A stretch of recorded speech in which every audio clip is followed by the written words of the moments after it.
Suatu ketika ada seorang penebang kayu dengan dua anak dan ibu tiri mereka.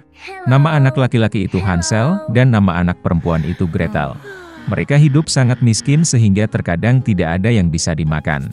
Dan kemudian pada suatu malam dia berbaring di tempat tidur, memikirkan bagaimana memberi makan anak-anak lebih jauh.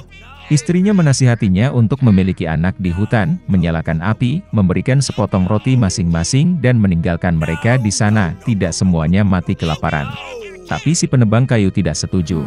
Dan sampai saat itu, istrinya membujuknya bahwa dia akhirnya setuju.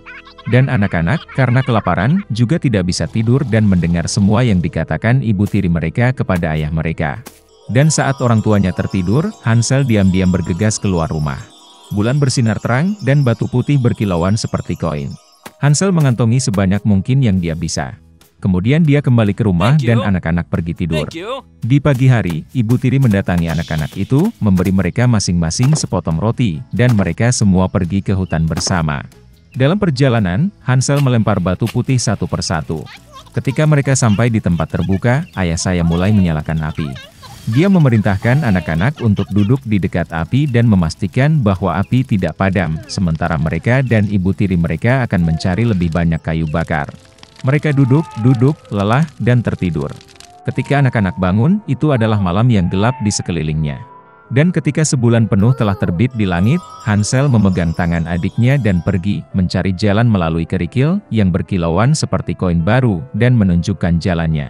Mereka berjalan sepanjang malam, dan saat fajar mereka datang ke rumah ayah mereka. Beberapa waktu berlalu. Dan anak-anak kembali mendengar bagaimana ibu tiri suatu malam mulai memohon kepada ayah mereka untuk menyingkirkan anak-anak.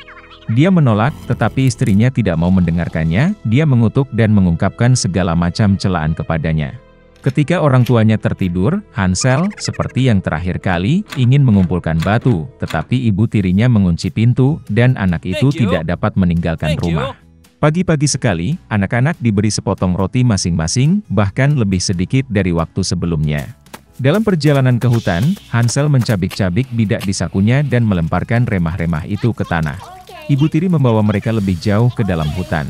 Sekali lagi api besar dinyalakan, dan sang ayah memerintahkan anak-anak untuk mengawasi api sementara mereka dan ibu tiri mereka membelah kayu lagi.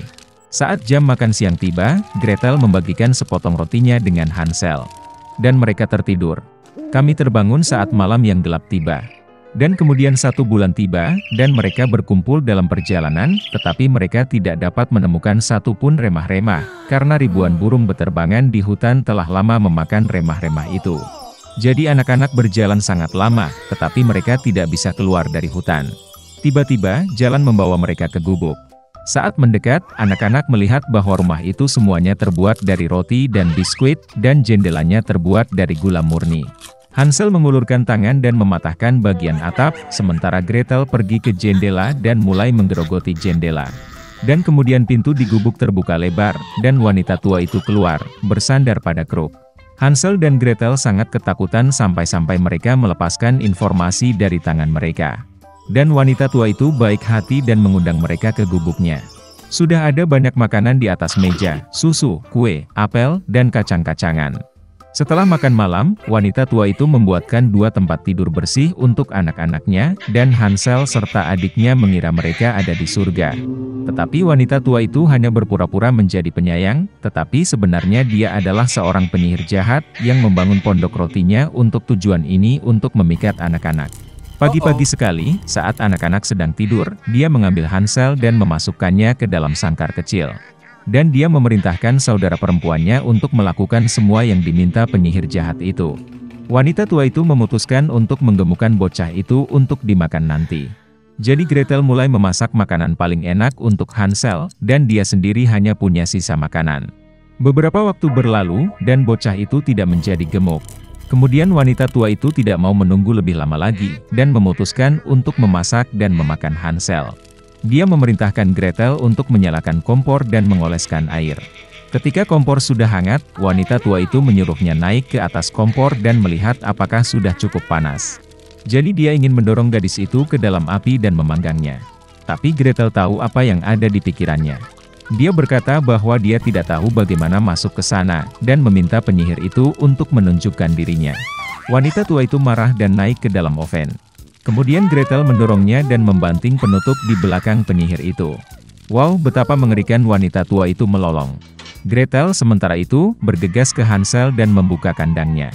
Setelah membebaskan saudara mereka pergi ke kamar penyihir, di mana ada kotak-kotak mutiara dan batu berharga di semua sudut, mengisi kantong mereka dengan mereka dan pulang. Selama beberapa hari anak-anak mencari jalan pulang. Hutan tampak semakin akrab, dan akhirnya mereka melihat rumah ayah mereka di kejauhan. Betapa senangnya dia melihat anak-anaknya hidup. Hansel dan Gretel menuangkan semua mutiara dan permata yang mereka ambil dari penyihir itu ke lantai. Tidak perlu memikirkan tentang makanan. Dan mereka mulai hidup, dan bersukacita. Dan sang ayah mengusir ibu tiri yang jahat itu keluar rumah. Dahulu kala ada seorang gadis kecil yang baik. Dia manis kepada semua orang yang hanya melihatnya.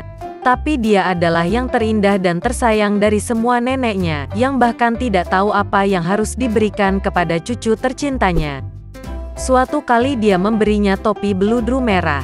Dan karena topi ini sangat cocok untuknya, dan dia tidak ingin memakai apapun, mereka mulai memanggilnya Little Red Riding Hood. Suatu ketika ibunya meminta untuk membawakan sepotong kue dan sebotol anggur untuk neneknya. Mereka mengatakan bahwa dia sakit dan lemah, itu akan baik untuknya.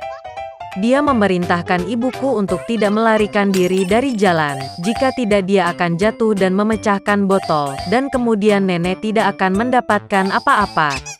Dan ketika dia datang ke neneknya, agar dia tidak lupa untuk menyapanya.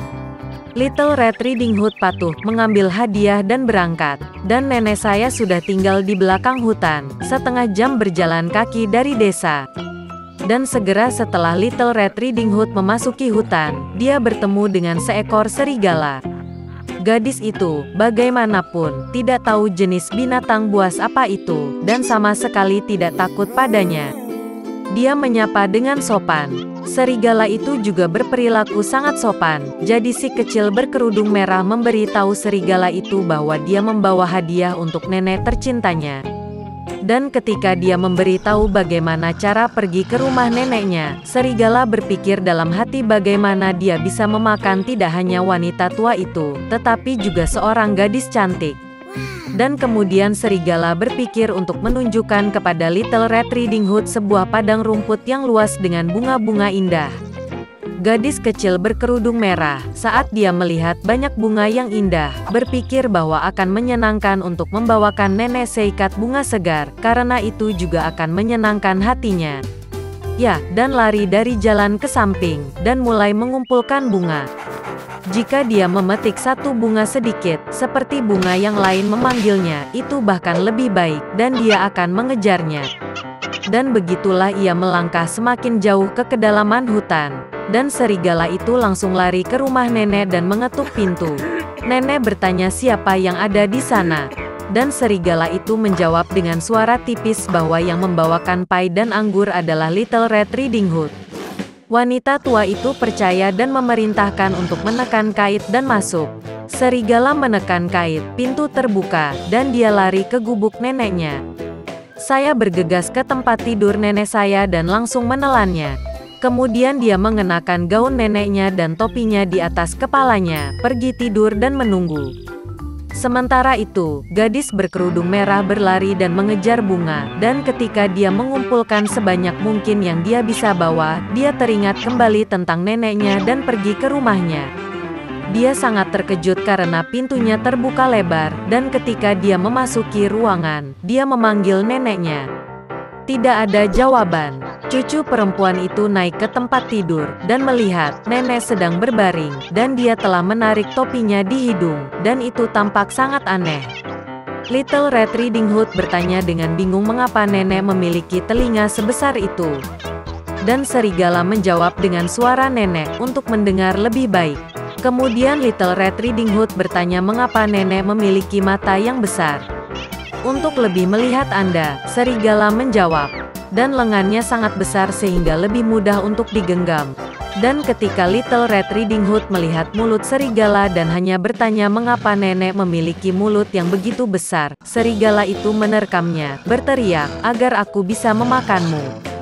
dan bagaimana dia melompat keluar dari bawah selimut dan menelan gadis malang itu. Setelah merasa muak dengan cara ini, serigala kembali tertidur, dan mulai mendengkur sebanyak yang dia bisa. Saat itu seorang pemburu sedang lewat di depan rumah nenek, mendengar dengkuran dan bertanya-tanya apakah telah terjadi sesuatu pada wanita tua itu sehingga dia mendengkur begitu.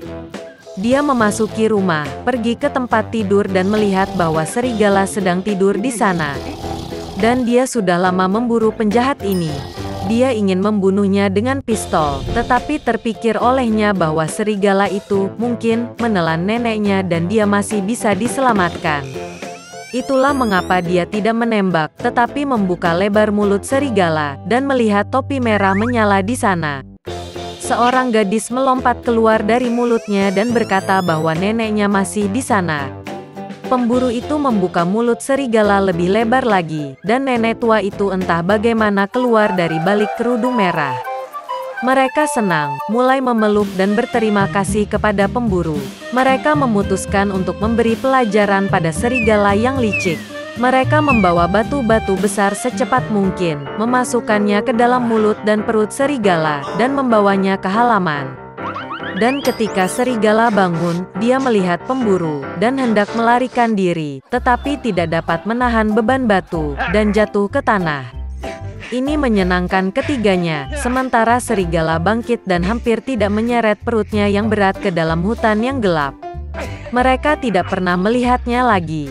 Beginilah cara mereka memberi pelajaran pada serigala yang licik, dan Little Red Riding Hood memutuskan bahwa dia tidak akan pernah lagi melanggar perintah ibu.